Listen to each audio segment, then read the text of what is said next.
चलो ठीक है ना। कल कुछ क्वेश्चन दिए थे।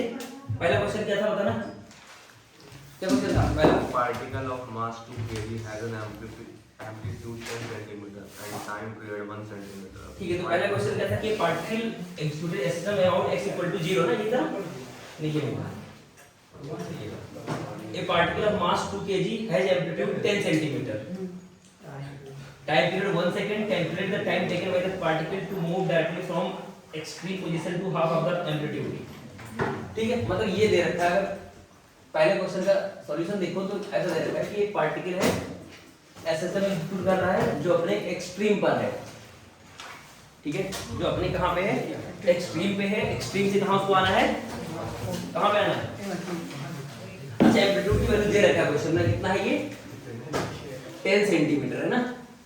तो यहां से ये a/2 तक आता है, मतलब यहां से चलता है और वो अपने a/2 तो यहां पर आता है, a/2 पे आता है। तो यहां से यहां तक में कितना टाइम लगेगा ये पूछ रहा है ना।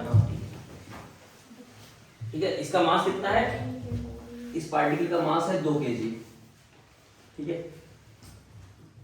केवल पार्टिकल ऑफ मास 2 kg है, amplitude 10 centimetre and time period 1 second. और इसका टाइम पीरियड कितना है? टाइम पीरियड कितना है? मतलब टाइम पीरियड जो है वो 1 सेकंड का है। ठीक है, तो हमें बताना है कि ये मैक्सिमम से मतलब एक्सट्रीम से a/2 तक आने में कितना समय लेगा, है ना। क्या बोला था? Time taken by the particle to move directly from extreme position to half the amplitude. तो इसका मतलब हाफ द एम्पलीट्यूड मतलब यहां से यहां तक आने में कितना समय लेगा। कैसे करेंगे बोलो? तो अच्छा, तो अगर पार्टिकल यहां से स्टार्ट करता है तो एसएसएम की इक्वेशन क्या लिखेंगे? तो सर एसएसएम की अगर इक्वेशन सोचे, ऐसे इसको एक तरीके से और करेंगे पर अभी हम नहीं कर रहे ना।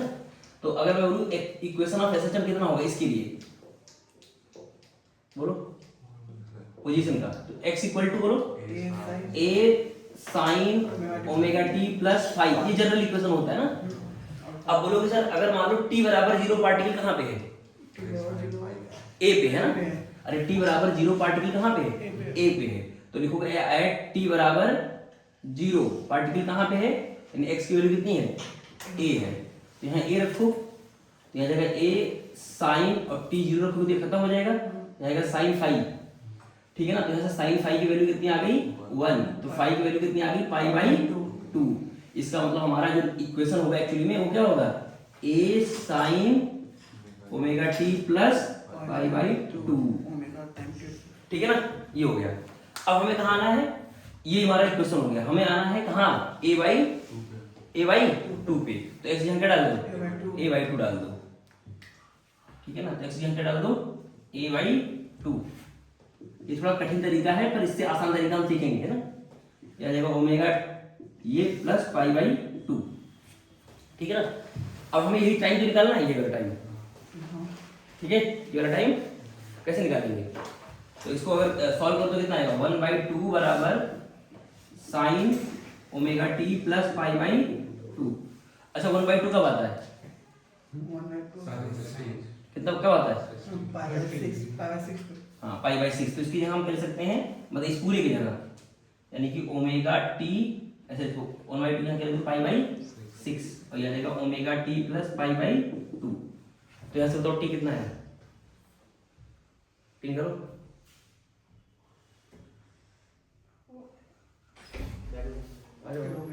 निकालो टी।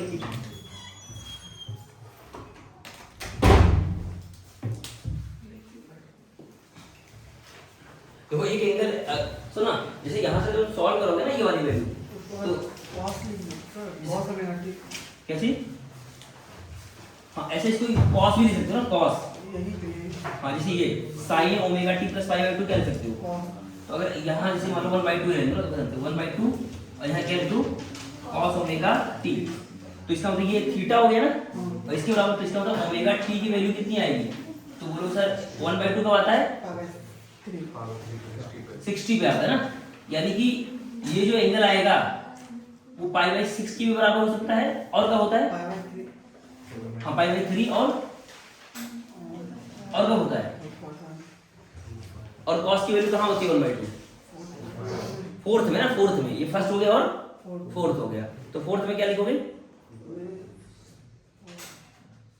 फोर्थ क्वाड्रेंट में कितना होगा जहां cos की वैल्यू 1/2 होती है? बताओ। एक तो ये हो गया पाई बाई 3, 60 पर cos का होता है 1/2 होता है। मतलब यहाँ पर जो लिखा है sin 90 प्लस थीटा, हमने क्या लिख दिया उसकी जगह cos थीटा ना, ये मतलब यहाँ लिखा है sin 90 प्लस थीटा, तो क्या लिख सकते हैं cos थीटा यानी cos ओमेगा t। अब कैसे 5 पाई बाई 3, तो इसका मतलब हाँ एक थर्ड क्वाड्रेंट में आएगा 5 पाई बाई 3, क्योंकि हमें पता है कि cos कहाँ कहाँ पॉजिटिव होता है, तो दूसरा एक यहाँ पॉजिटिव होता है और एक यहाँ पॉजिटिव होता है, तो यहाँ दो को वैल्यू होगी। अच्छा कौन सा लोगे, ये वाला सही होगा कि ये वाला? अब कैसे डिसाइड करोगे? वेलोसिटी की इक्वेशन से। अब देखो पार्टिकल जब इधर आ रहा है तो वेलोसिटी क्या है, पॉजिटिव है कि नेगेटिव है? नेगेटिव है, ठीक है ना। तो हमें पता करना है कौन सा सही होगा, तो हम क्या लिखेंगे वेलोसिटी का इक्वेशन। तो देखो तुम्हारा डिस्प्लेसमेंट का इक्वेशन ये है, तो वेलोसिटी का इक्वेशन क्या आ जाएगा जल्दी से? तो सर v होगा वो dx बाई dt होगा, तो ये कितना आ जाएगा वो जल्दी से a omega sin omega t plus pi by 2, जब ऐसे cos, हाँ इसको cos लिख सकते हैं सर साइन का cos होगा। अच्छा हाँ सही कह रहे हो, ये जाएगा a omega cos omega t plus pi by 2, इसको क्या लिख सकते हैं? क्या लिख सकते हैं? माइनस, हाँ तो आ जाएगा minus a omega sine omega t। ये समझ में आया कि नहीं? अरे पहले ये तो पहले चेंज कर लो ना, इसको पहले चेंज कर लो। अगर पहले चेंज कर लोगे तो x कितना आएगा, x ये लिखोगे a cos ओमेगा t और वेलोसिटी क्या आ जाएगा dx बाई dt, तो ये आ जाएगा तो a तो यही रहेगा, cos का क्या हो जाएगा माइनस साइन, cos क्या हो जाएगा माइनस साइन और ओमेगा t और ओमेगा का फिर से, तो यहाँ क्या आ जाएगा minus a omega cos omega t।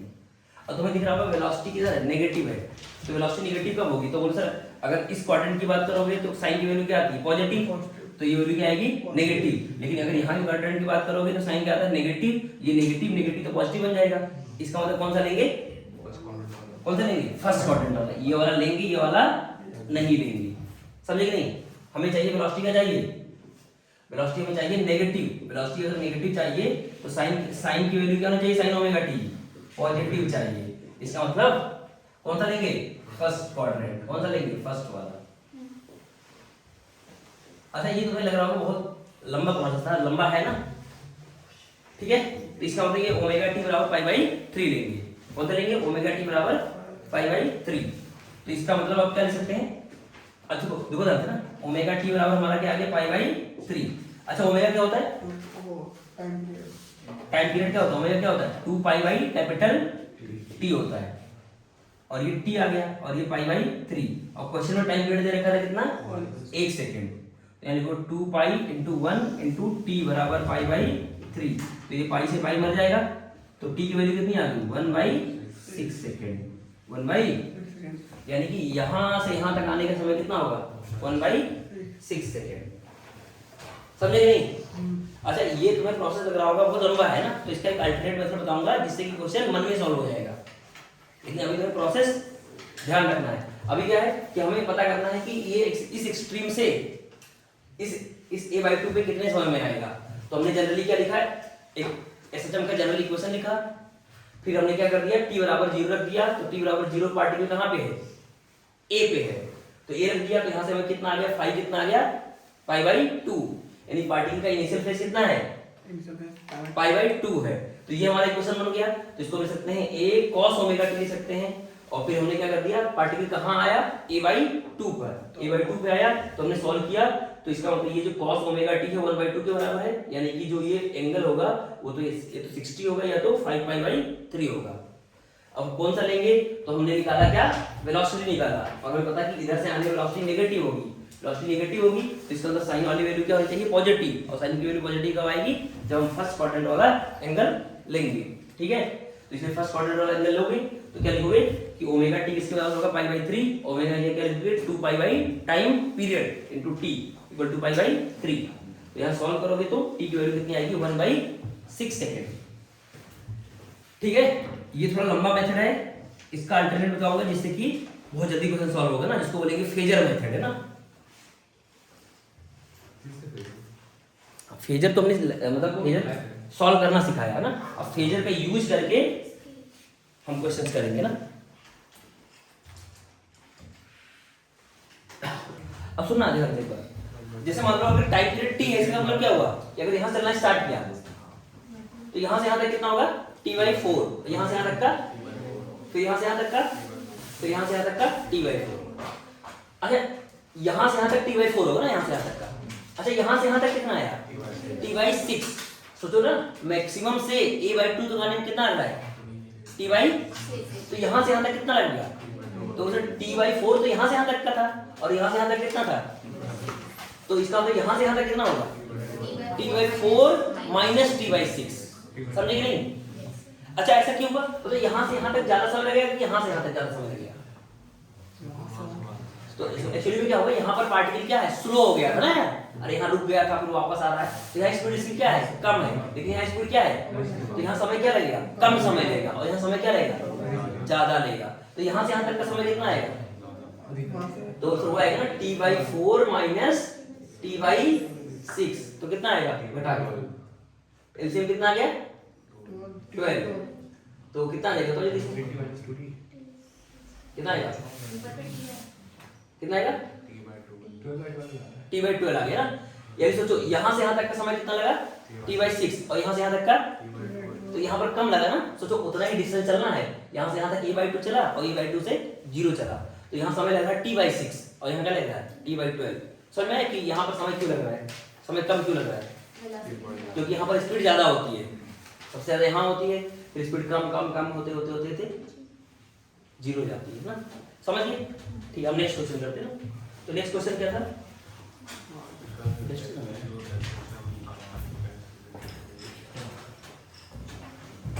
अच्छा इसका एक और मेथड सिखाऊंगा ना, जिससे कि मन में क्वेश्चन होगा, मगर इतना इतना झंझट नहीं करना पड़ेगा, ठीक है, देख के आंसर बताओगे खाली। तो अभी तो बस हम सीख रहे हैं, तो सब कुछ सीख रहे हैं।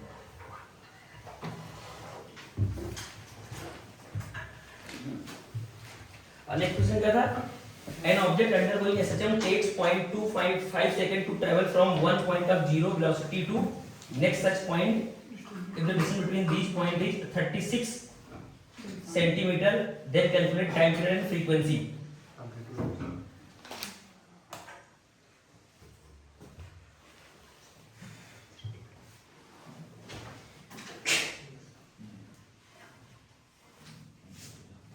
ठीक है ना, तो टाइम पीरियड कितना दे रखा है क्वेश्चन में, टाइम पीरियड कितना दे रखा है 0.25 travel from one point to zero velocity, from one point of zero velocity to next such point if the distance between each point is 36 centimeter। ठीक है ना, तो क्या बोल रहा है कि देखो ध्यान से ना, कि पार्टिकल है जो कि एसएचएम परफॉर्म कर रहा है, तो बोला है कि जहां उसकी वेलोसिटी 0 कहां होती है, एक्सट्रीम पर, तो इसका मतलब अगले एक्सट्रीम तक जाने में समय कितना लग रहा है 0.25, ये मतलब यहां पर है और फिर यहां पे वेलोसिटी क्या होगी, वेलोसिटी क्या होगी 0, और यहां वेलोसिटी क्या होगी 0 होगी, तो इनके बीच का सेपरेशन कितना दे रखा है क्वेश्चन में 36, और यहां से यहां तक जाने का समय कितना है 0.25, हां 0.25, समझ में आ रहा है कि नहीं। एक बार क्वेश्चन फिर से पढ़ लो, क्या बोल रहा है, एन ऑब्जेक्ट अंडरगोइंग क्या लिखा, SHM takes 0.25 second to travel from one point of zero velocity to next such point, यानी जीरो वेलोसिटी यहां होती है और जीरो वेलोसिटी यहां होती है, तो यहां से यहां तक ट्रैवल करने में समय कितना लगा 0.25, और इनके बीच की सेपरेशन दे रखी थी कितनी 36 सेंटीमीटर, तो इसका मतलब यहां से यहां तक की दूरी कितनी होगी 36, यानी 2a किसके बराबर होगा 36, तो बस यहाँ से पहला क्या हो जाएगा कि सर 2a बराबर क्या लिखोगे 36, तो एम्पलीट्यूड कितना आ गया 18 सेंटीमीटर। ठीक है, अच्छा यहाँ से यहाँ तक का समय कितना लगेगा t/2 लगेगा, समय कितना लगेगा, तो t/2 किसके बराबर हो जाएगा 0.25, अरे क्वेश्चन दे रखा है ना ये, लेकिन हमें टाइम पीरियड क्या निकालना है, टाइम पीरियड, हाँ टाइम पीरियड निकाल लो।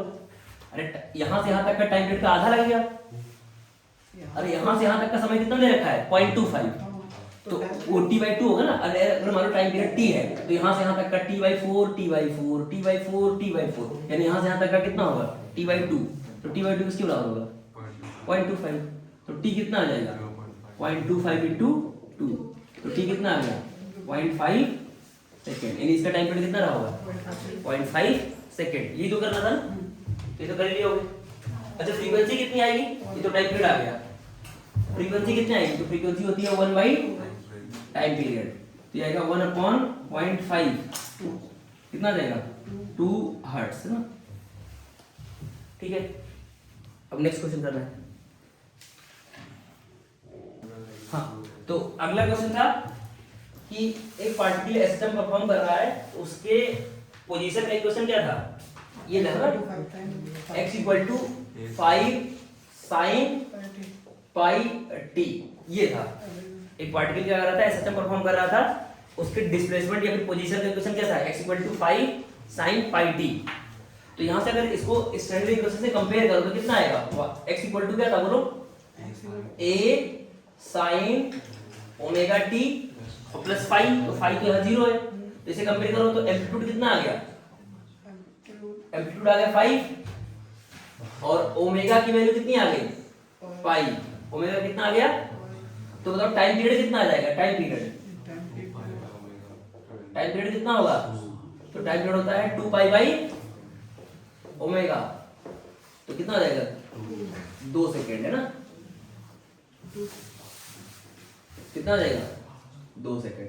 अच्छा क्वेश्चन बताना क्या था, बोला था एवरेज वेलोसिटी और average acceleration between t = 0 to 0.5 second. ठीक है ना। तो अब सुनो दोबारा ध्यान से ना, ये क्या है, ये टाइम पीरियड है और हमें बताना था कहां से कहां तक, क्या बताना था, एवरेज वेलोसिटी कहां से 0 से लेके 0.25, 0 से लेके 0.25। तो अगर ये t है तो 0.25 क्या हो जाएगा t/4। समझ में आ रहा है, सब पहले खाली एवरेज वेलोसिटी उसके बाद एवरेज वो दोनों के वो टाइम हो रही है ना, सबके लिए टाइम सेम ही है ना। 0 से 0.5 तक जाना। हाँ 0 से 0.5 0.5 सेकेंड। हाँ तो 0.5 सेकेंड क्या होगा t/4 ही तो होगा, ठीक है ना, क्योंकि 2 सेकेंड है।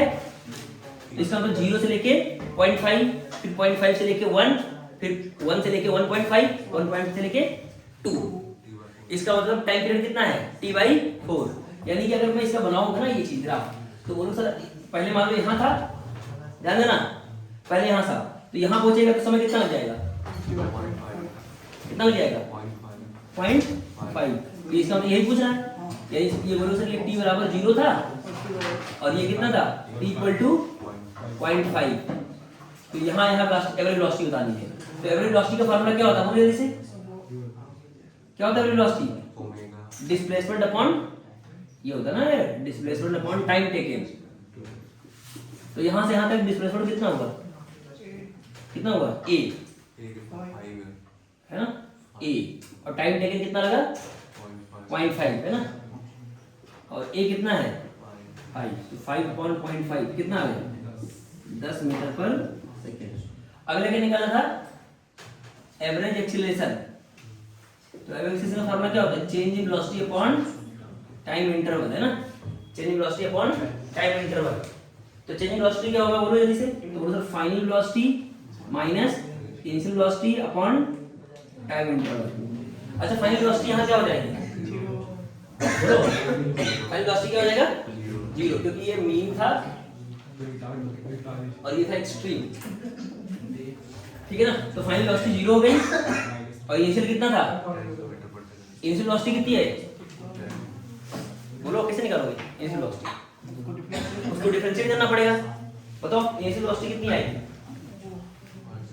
तो मैक्सिमम वेलोसिटी होगा इनिशियल, तो मैक्सिमम वेलोसिटी क्या होती है a ओमेगा। तो इसलिए क्या लिखो डायरेक्ट, इनिशियल वेलोसिटी क्या होगी a into ओमेगा और टाइम टेकन कितना लगा 0.5। तो माइनस तो रहेगा जाएगा, a कितना है 5, ओमेगा कितना है पाई और ये 0.5, तो कितना आ गया माइनस का कितना आ गया, माइनस का 10 पाई मीटर पर सेकंड स्क्वायर। ठीक है, सही है, ठीक है। सेंटीमीटर था कि मीटर में था,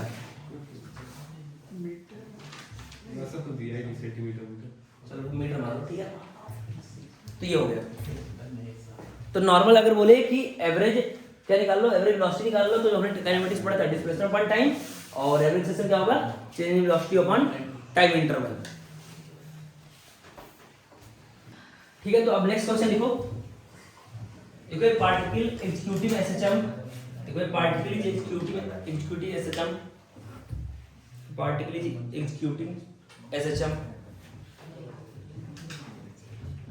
which time period capital T, a particle executing SHM with time period capital T, find its average velocity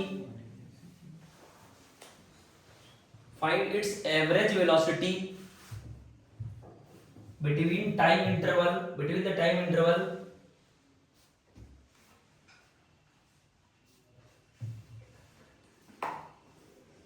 find its average velocity between the time interval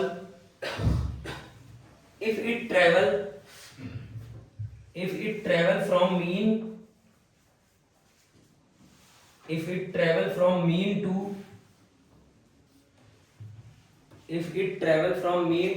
half the amplitude, समझ में आ रहा है कि यानी मीन से कहाँ जाए, a/2 तक जाए, तो एवरेज वेलोसिटी कितनी होगी। कैसे करोगे, तो यही सिंपल है ना कि सर देखो ध्यान से, ये पार्टिकल मान लो ये इसका क्या है, इसका ये मीन पोजीशन है, यानी x बराबर 0 है, और ये इसका क्या है, एक्सट्रीम है, यानी कि ये एक्सट्रीम पोजीशन थी ना, यानी x = a थी। तो क्या बोल रहा है, पार्टिकल कहां से चले, यहां से चले और कहां तक जाए, a/2 तक जाए। कहां तक जाए, a/2 तक। और हमने आज ही निकाला कि यहां से यहां तक का समय कितना लगेगा, टाइम पीरियड का t/12, और यहां से यहां तक का समय कितना लगेगा, बोलो t/6। ध्यान दो आदित्य, यहां से यहां तक का समय कितना लगेगा, t/12, और यहां से यहां तक कितना लगेगा, t/6, क्योंकि यहां से यहां तक कितना लगता है, t/4, और यहाँ स्पीड ज्यादा होती है तो समय यहाँ से यहाँ तक क्या लगेगा, कम लगेगा, और यहाँ से यहाँ तक का मतलब स्पीड थोड़ी कम हो जाती है, समय ज्यादा लगेगा, तो t/6 यहाँ लगेगा। तो क्वेश्चन क्या बोल रहा है, यहाँ से यहाँ तक क्या बता दो, एवरेज वेलोसिटी। तो वेलोसिटी क्या होता है, डिस्प्लेसमेंट अपॉन, तो डिस्प्लेसमेंट कितना होगा, a/2, और टाइम कितना लगा, t/12। कर दोगे, करो जल्दी से एवरेज वेलोसिटी।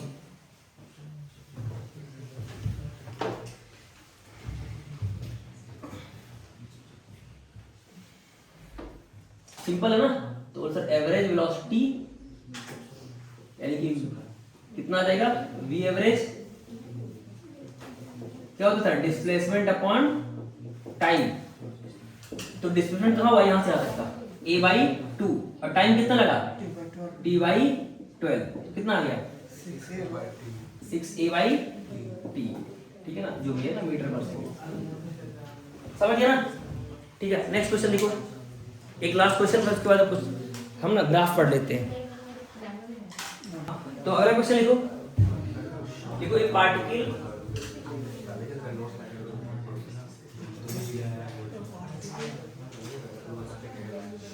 एक particle perform SHM on a straight line। देखो जल्दी से question, particle perform SHM on a straight line, a particle perform SHM on a straight line, लिखा, has amplitude 3 सेंटीमीटर, बातें नहीं करो ना, लिख लो। A particle perform SHM on a straight line has amplitude 3 centimeter and the magnitude of acceleration is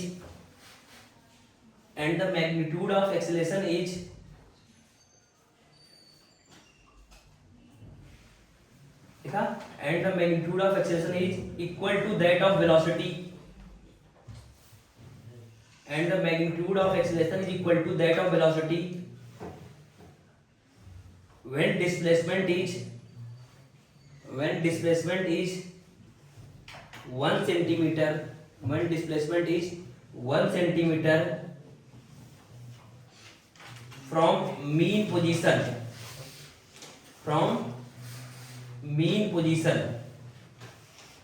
find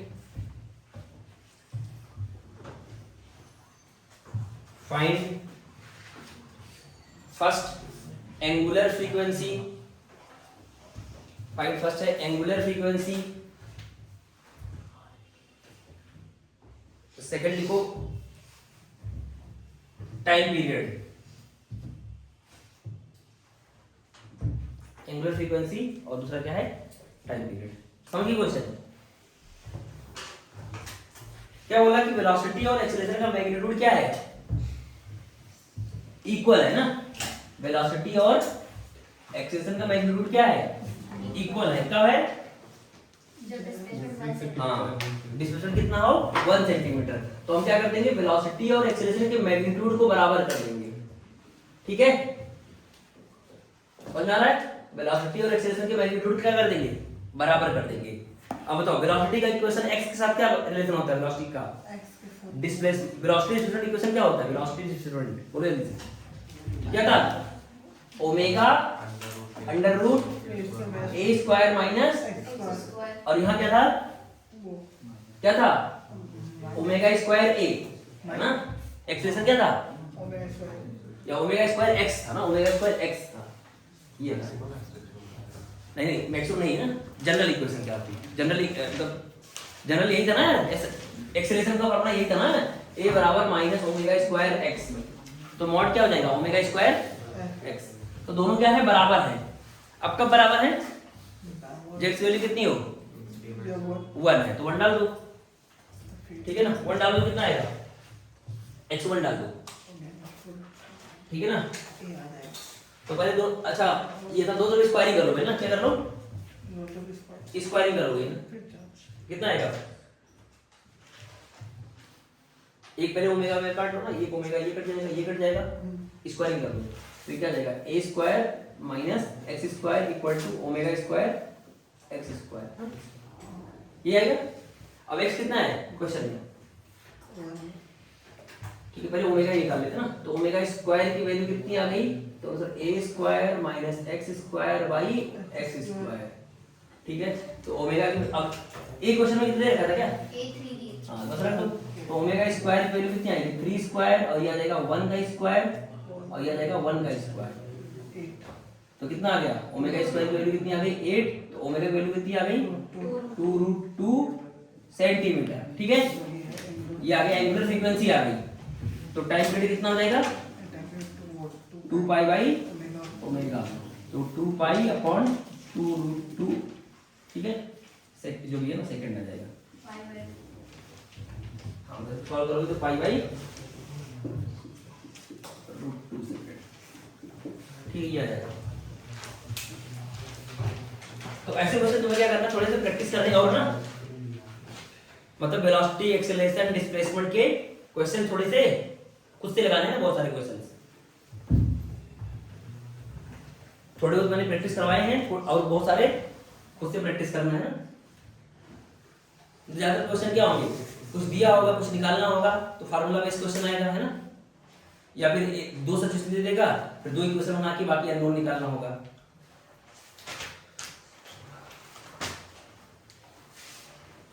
ठीक है, तो अब नेक्स्ट सेक्शन पढ़ते हैं।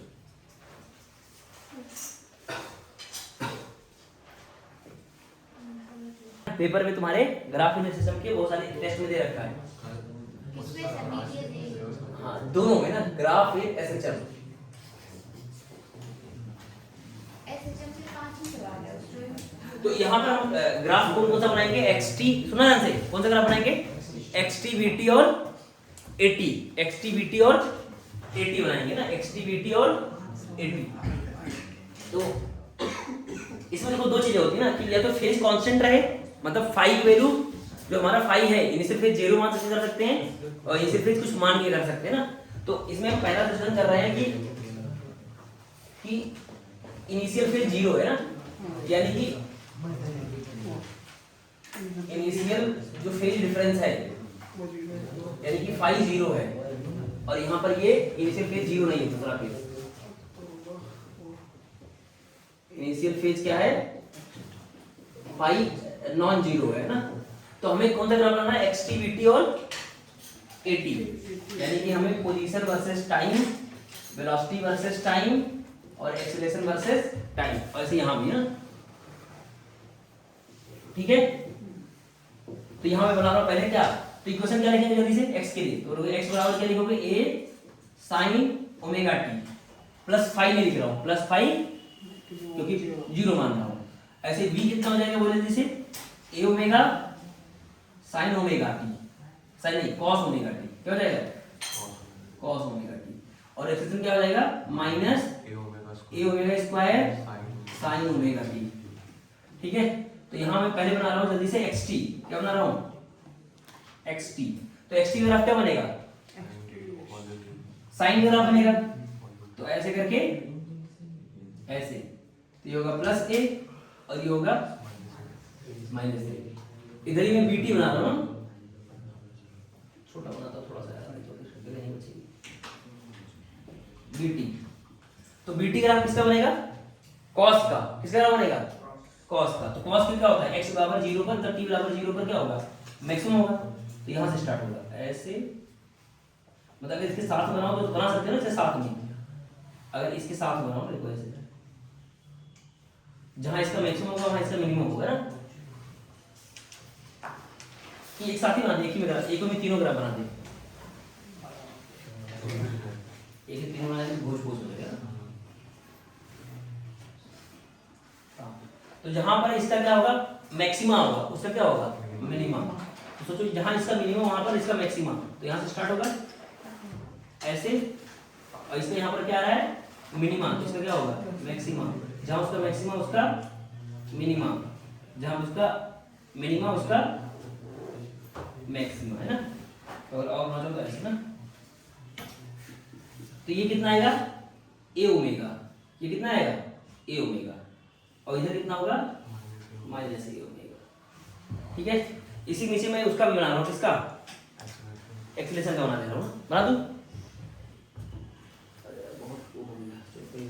यहाँ नीचे बना दे रहा हूँ ए वर्सेस टी। तो साइन का बनेगा ना साइन का बस खाली उल्टा होगा उसी का जस्ट क्या होगा ऐसे ना मतलब ये वाला नीचे आ जाएगा ये वाला ऊपर आ जाएगा और ये कितना होगा माइनस का ए ओमेगा स्क्वायर और ये होगा प्लस का ए ओमेगा स्क्वायर समझे कि नहीं। अगर तुम्हें जगह हो तो यहाँ बनाना ना इसी के नीचे बनाना कंपैरिजन करके एक साथ।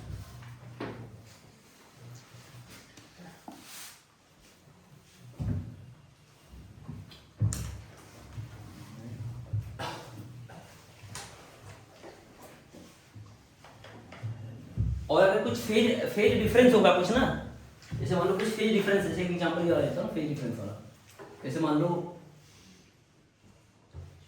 तो x equal to a sin omega t plus 30 तो बस यहाँ पर 30 30 आ जाएगा तो बस इससे क्या फर्क पड़ेगा कि ग्राफ क्या होगा थोड़ा सा इधर शिफ्ट होगा किधर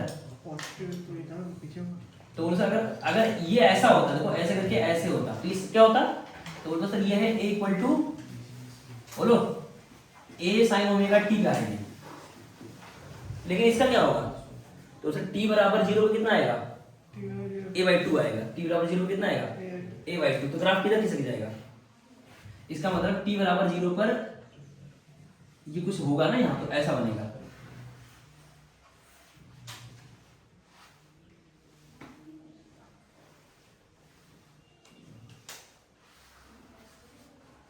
मतलब जहां पर इसका मैक्सिमम यहाँ आ रहा है और इसका मैक्सिमम पहले आ जाएगा जैसे देखो t बराबर 0 पर इसका 0 आ रहा है मतलब इसका 0 आ रहा है और इसका कितना आएगा a/2 आएगा।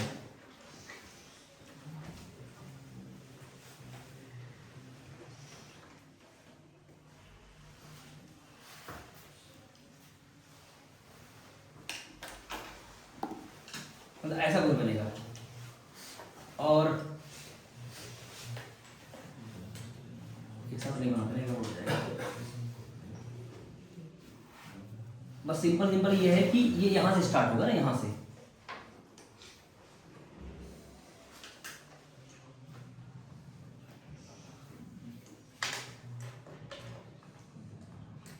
ठीक है ना।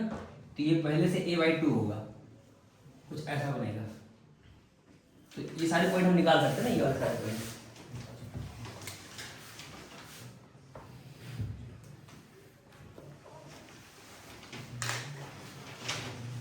तो ये सिर्फ फेज होगा तो उससे क्या होगा, ग्राफ क्या होगा, थोड़ा सा अगर प्लस है तो पीछे शिफ्ट हो जाएगा, अगर माइनस होगा तो आगे शिफ्ट हो जाता है ना, बस इतना ध्यान रखना।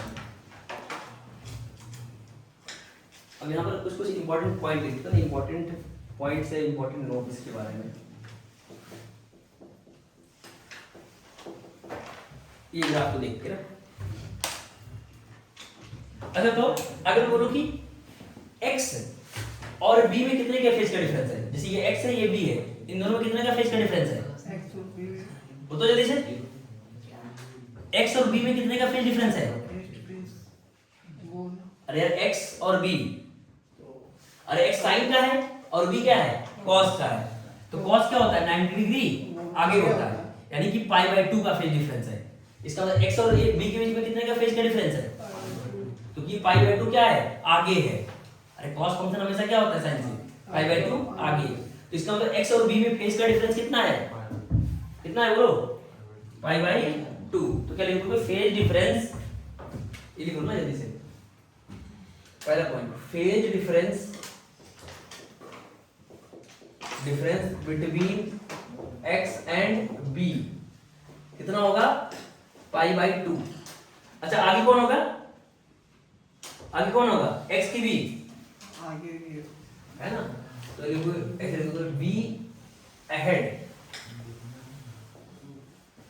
of x by π/2। ठीक है, दूसरा ये हो गया, इसी का मान लेते हैं, ये हो गया दूसरा। मुझे बताना x और a में कितने का फेज डिफरेंस है, X और A में phase difference between x and a कितने का है। तो ध्यान से देखो ना, x जो है ऊपर है और a किधर है, नीचे। तो कितने का डिफरेंस है, पाई का। कितने का डिफरेंस है, पाई का। कौन आगे है, आगे ये अभी कौन है, x आगे है।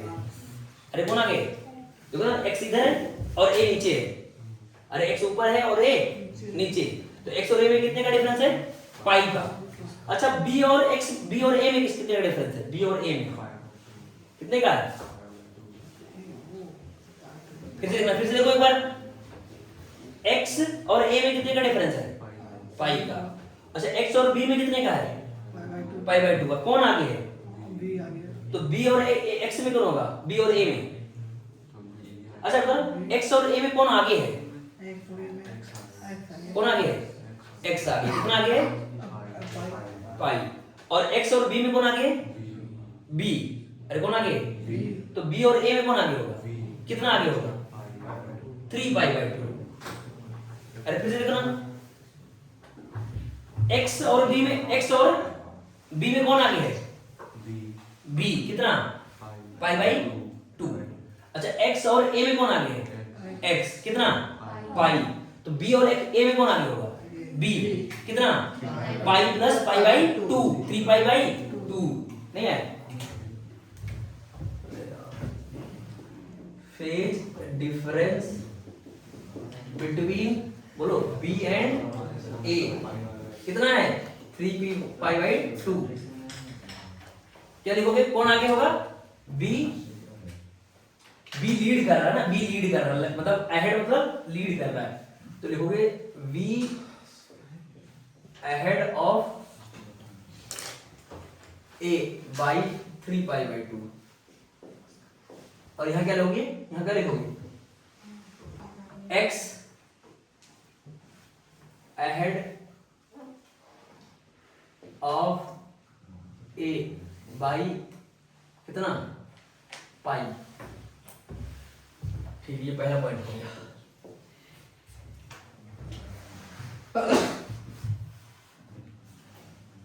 अच्छा सुना, π/2 का फेज का डिफरेंस का मतलब क्या हुआ, π/2 फेज डिफरेंस का मतलब क्या हुआ, कि अगर मान लो किन्हीं दो क्वांटिटी में π/2 का फेज का डिफरेंस है, इसका मतलब ये हुआ कि अगर कोई क्वांटिटी मैक्सिमम है तो दूसरी क्वांटिटी क्या होगी, है ना, क्या होगी, मिनिमम की जीरो, ठीक है ना, हाँ वही मिनिमम बोल सकते हो या फिर जीरो बोल सकते हो ना। तो अगर किसी चीज में π/2 का फेज का डिफरेंस है, इसका मतलब क्या हुआ कि अगर एक क्वांटिटी क्या है मैक्सिमम, तो दूसरी क्वांटिटी क्या होगी मिनिमम उसी टाइम पर। तो इस चीज को भी लिख लो ना, बोलो लिख रहे हो।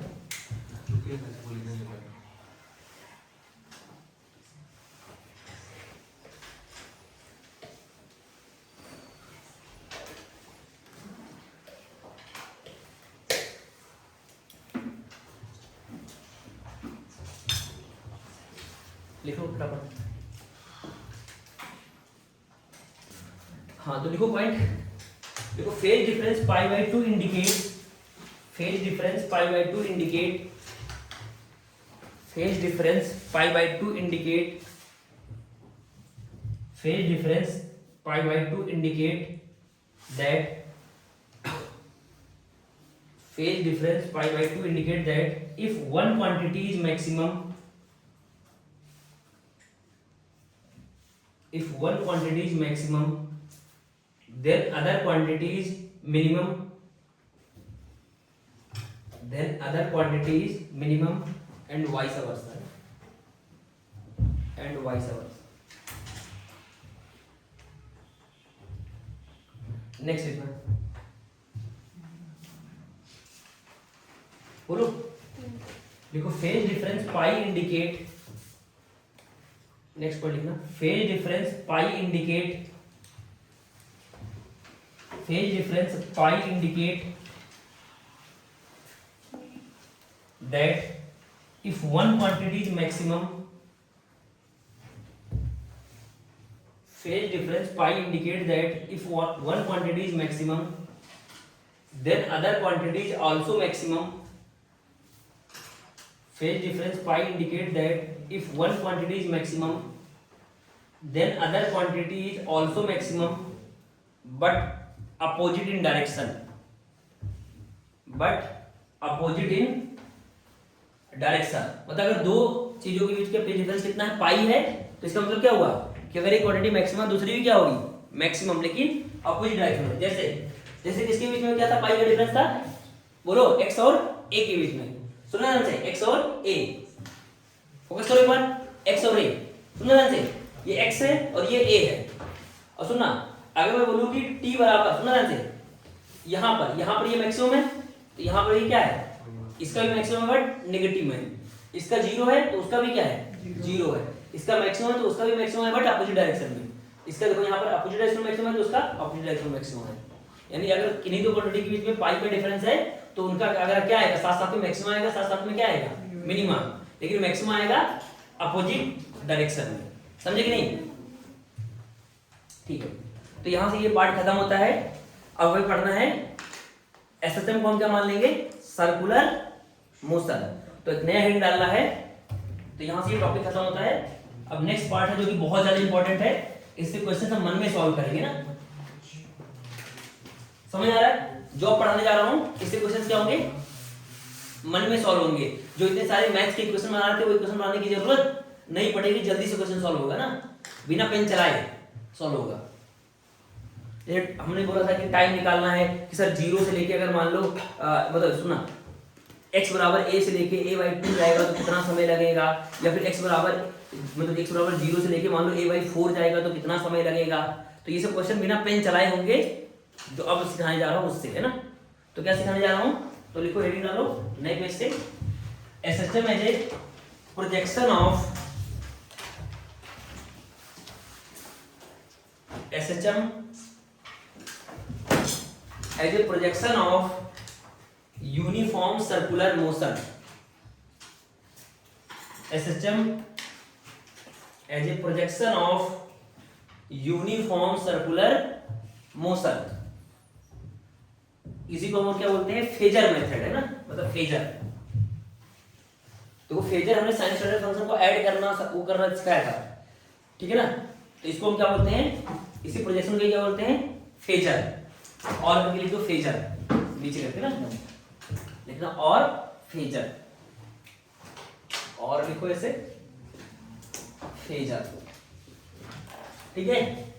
तो लिखो इसको पहले लिखना ना, इसमें लिखो ए पार्टिकल परफॉर्मिंग एसएचएम, लिखो ए particle performing SHM, A particle performing SHM can assume to be, a particle performing SHM can assume to be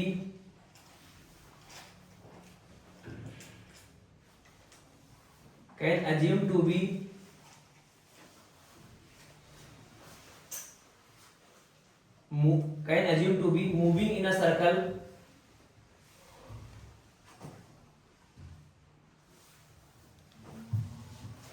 a particle performing a SHM can assume to be moving in a circle, and this circle is called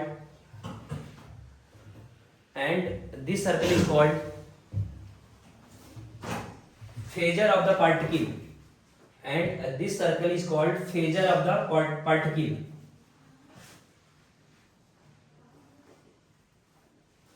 and या फिर and its radius equal to amplitude of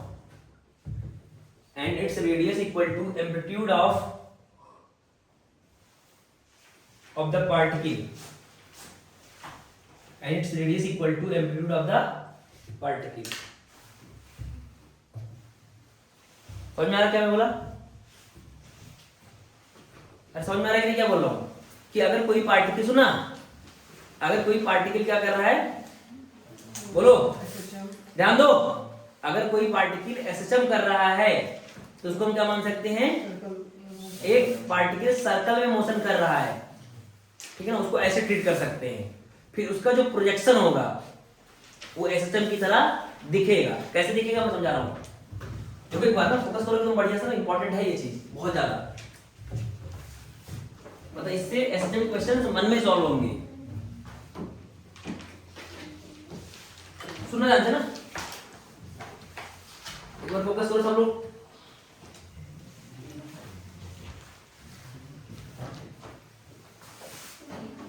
ध्यान दो,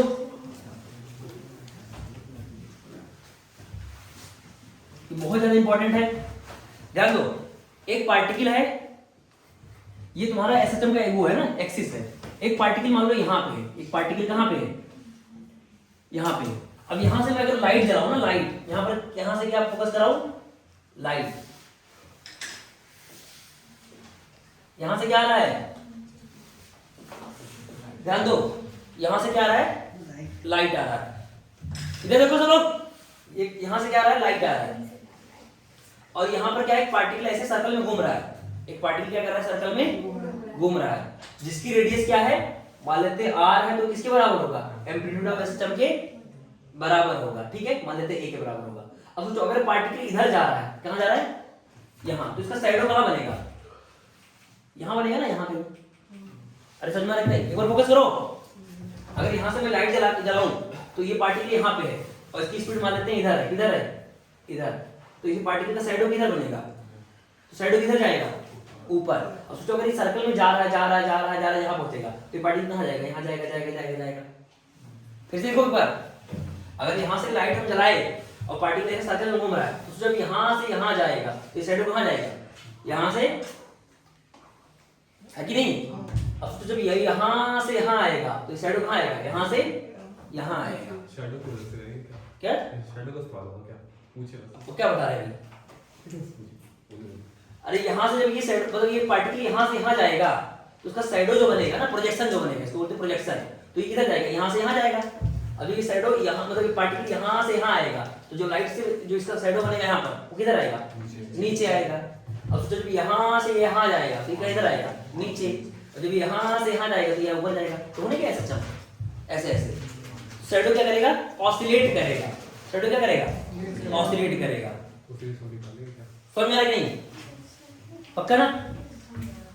तो अब क्या मैंने क्या बोला कि थोड़ा सा सही बना लेते ना इसको, हम परफेक्ट बना लेते हैं। ये है तो पार्टिकल यहाँ पे था तो उसका शैडो यहाँ बनेगा, ठीक है। सोचो जब ये यहाँ से यहाँ जाएगा, यहाँ से जब यहाँ से यहाँ जाएगा तो ये किधर जाएगा बताओ? तो बोलो सर पार्टिकल यहाँ जाएगा, कहाँ जाएगा? यहाँ जाएगा, ठीक है। और जब ये यहाँ से यहाँ जाएगा तो पार्टिकल किधर आएगा? बोलो ऐसे आएगा, ठीक है। और जब ये पार्टिकल यहाँ से यहाँ जब जाएगा तो किधर आएगा? इधर आएगा। जब पार्टिकल यहाँ से यहाँ जाएगा तो किधर आएगा? ये थोड़ा सा ऐसे बनाएगा, ऐसे, और फिर ये ऐसे। इसका मतलब ऐसे ऐसे क्या कर रहा है? ऑसिलेट कर रहा है, यानी शैडो क्या करेगा? ऑसिलेट करेगा, समझे कि नहीं? अब मैंने क्या बोला, जो इस सर्कल का रेडियस होगा, ध्यान देना, इस सर्कल का वो किसके बराबर होगा? एम्पलीट्यूड। अरे किसके बराबर होगा? तो इसका मतलब ये क्या है? प्लस ए, तो ये क्या होगा? माइनस ए। तो इस सर्कल का रेडियस क्या कहलाएगा? एम्पलीट्यूड कहलाएगा। और जो सर्कल का ये जो इस पार्टिकल का क्या होगा? टाइम पीरियड, वही क्या होगा? एसएचएम का भी क्या होगा? टाइम पीरियड होगा ना, जिससे ये घूम रहा होगा वही एसएचएम का भी क्या होगा? टाइम पीरियड होगा। समझ आ रहा है? तो बनाओ जल्दी से, तो इसका यूज करते हैं।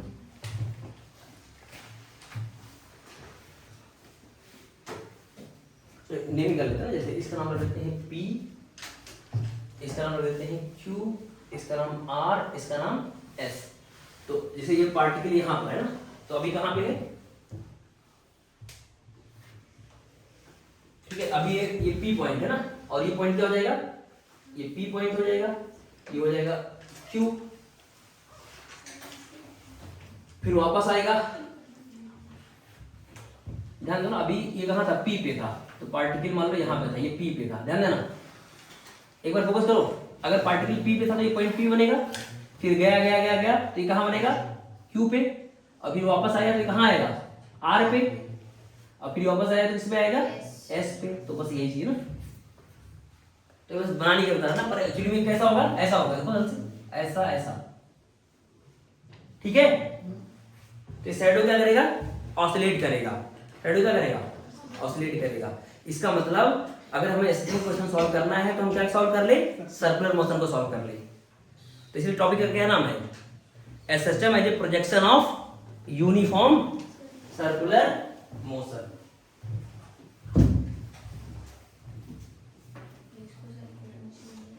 जिसको सर्कुलर मोशन नहीं आता है उसको सिखाएंगे थोड़ा सा। उतना तो यार 8वीं के बच्चों को, 9th के बच्चों को आता है जितना जरूरत है, ठीक है। तो यहाँ से हमें समझ में आ गया कि सर्कुलर मोशन को हम क्या कर सकते हैं, उसका प्रोजेक्शन क्या हो जाएगा? एसएचएम हो जाएगा। तो इसका जो डिटेल होगा वो हम है ना अगले क्लास में फिर से एक बार यही से स्टार्ट करेंगे, और फिर इसका ध्यान दो, जो भी हम पढ़ रहे हैं इसका क्या होगा? डिटेल एक्सप्लेनेशन कब देखेंगे? अगले क्लास में ना। तो हमने ये सीखा कि जो अगर सर्कुलर मोशन कोई चीज कर रहा है तो उसका जो प्रोजेक्शन होगा वो क्या करेगा? एसएचएम करेगा। तो इसका मतलब हम मतलब सर्कुलर मोशन की हेल्प से एसएचएम की जितने भी इक्वेशंस होते हैं, सुना, एसएचएम की जो इक्वेशंस होते हैं, टाइम जो लगता है, वो सब कुछ हम इससे कर सकते हैं ना, मतलब सर्कुलर मोशन से ही निकाल सकते हैं, क्योंकि इसी का प्रोजेक्शन क्या आता है? एसएचएम आता है, ठीक है ना। तो इसको हम करेंगे और यहीं से फिर से स्टार्ट करेंगे और इसके फिर एप्लीकेशंस करेंगे, फिर ये खत्म हो जाएगा। फिर उसके बाद हम पढ़ेंगे एनर्जी एनालिसिस, एनर्जी मतलब पोटेंशियल एनर्जी, काइनेटिक एनर्जी और टोटल एनर्जी, उनके ग्राफ, कुछ क्वेश्चंस। फिर यहाँ से हमारा एसएचएम की काइनेमेटिक्स खत्म हो जाएगी। हम फिर पढ़ेंगे उसके बाद एसएचएम की डायनामिक्स पढ़ेंगे, ठीक है ना। फिर उसके बाद 6-7 लेक्चर और लगेंगे, फिर खत्म हो जाएगा चैप्टर ना। तो मान चलो अभी कितने लेक्चर लगेंगे? 8 लेक्चर कम से कम लगेगा, ठीक है। तो इसको हम नेक्स्ट क्लास में पढ़ाएंगे।